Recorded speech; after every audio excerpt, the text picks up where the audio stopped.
சரி, இன்றைய சிங்கள பத்திரிகைகளில் ஏராளமான செய்திகள் வந்திருக்கின்றது. அவற்றுக்கு நாங்கள் இப்பொழுது செல்லலாம்.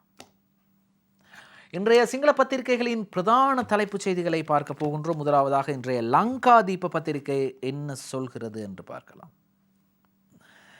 லங்கா தீப பத்திரிகையில் இப்படி ஒரு செய்தி வந்திருக்கின்றது. அமதி பங்களா அமாத்தியான்சே படு கபடா வெலா. பல முன்னாள் அமைச்சர்களது வீடுகள் பங்களாக்களில் பல அமைச்சுக்களுக்கு சொந்தமான பொருட்கள், நாட்காலிகள், மேசைகள், தளவாடங்கள் பல இருப்பதாக தகவல் வெளியாக இருக்கின்றது. எனவே அவற்றை கையளிப்பதற்கு சிரமம் ஏற்பட்டிருக்கிறது.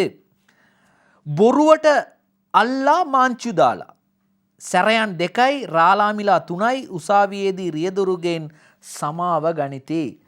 சட்டத்தரணியின் சாரதி தவறாக கைது, உயர் நீதிமன்றத்தில் மன்னிப்பு கோரிய போலீஸ் அதிகாரிகள்.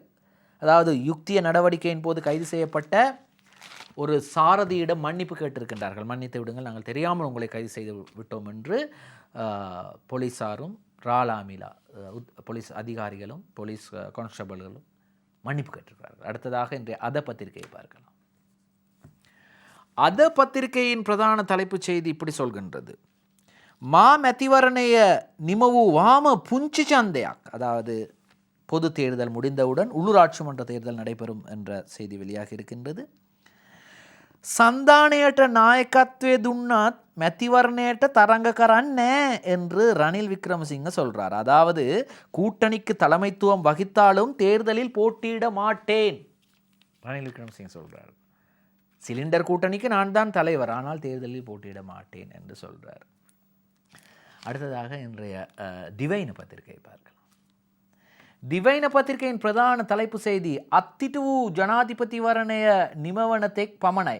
அத்திட்டுவே ஜனாதிபதி வர்ணய நிமவனக்காங் பமனை. அதாவது நாங்கள் நிறுத்தி வைத்தது ஜனாதிபதி தேர்தல் முடியும் வரை மட்டுமே. போற ஹிந்தன சானாதாரசா விஸ்ராம தீமனாவ தென் தென்ன புழுவான். ஆம், அதாவது உரமானியம் மற்றும் எரிபொருள் மானியம் போன்றவற்றை, அதே போன்று ஓய்வூதியத்தையும் இப்பொழுது வழங்கலாம் என்று தேர்தல்கள் ஆணைக்குழு தலைவர் சொல்கிறார். அடுத்ததாக இன்றைய தினமின பத்திரிகையை பார்க்கலாம். தினமின பத்திரிகையில் இப்படி ஒரு செய்தி ஒன்று வருகிறது. அதாவது சுமந்திரன் சொல்றாரு, பசுகிய ஆண்டு காலே பார் பெர்மிட் துண்ண கண்ண கத்த. அதாவது துண்ண கத்த கொடுத்தது வாங்கியது மந்திரிகே நம ஹெலிகரான். சுமந்திரன் ரஜேன் இல்லை அரசிடம் கேட்டிருக்கின்றார் சுமந்திரன். அதாவது பார் பெர்மிட் வாங்கிய கொடுத்த மந்திரிகளின் பெயர்களை உடனடியாக வெளிப்படுத்துங்கள் என்று அரசிடம் கேட்கிறார். அடுத்ததாக இன்றைய மௌபிம பத்திரிகையின் பிரதான தலைப்புச் செய்தியை பார்க்கலாம். ரணிலெக்க போட்டுவேகிய மந்திரிவரு பொது லகுணக்கின் என தீந்துவக. அதாவது ரணில் விக்ரமசிங்கவுடன் இணைந்து கொண்ட பொதுஜன பெரமுன பாராளுமன்ற உறுப்பினர்கள் தனியாக செல்ல தீர்மானம். சரி, இன்றும் ஏராளமான செய்திகளை உங்களுக்காக ஸ்டார் தமிழின் நம் நாடு நிகழ்ச்சியிலே கொண்டு வந்தோம். இன்றும் நம் நாடு நிகழ்ச்சியில் கவின் ஷான் தயாரிப்பில் உதவியிருந்தார். மற்றும் ஒரு ஸ்டார் தமிழின் நம் நாடு நிகழ்ச்சியில் சந்திக்கும் முறை விடைபெறுவது பிரேம் ஆனந்த். வணக்கம்.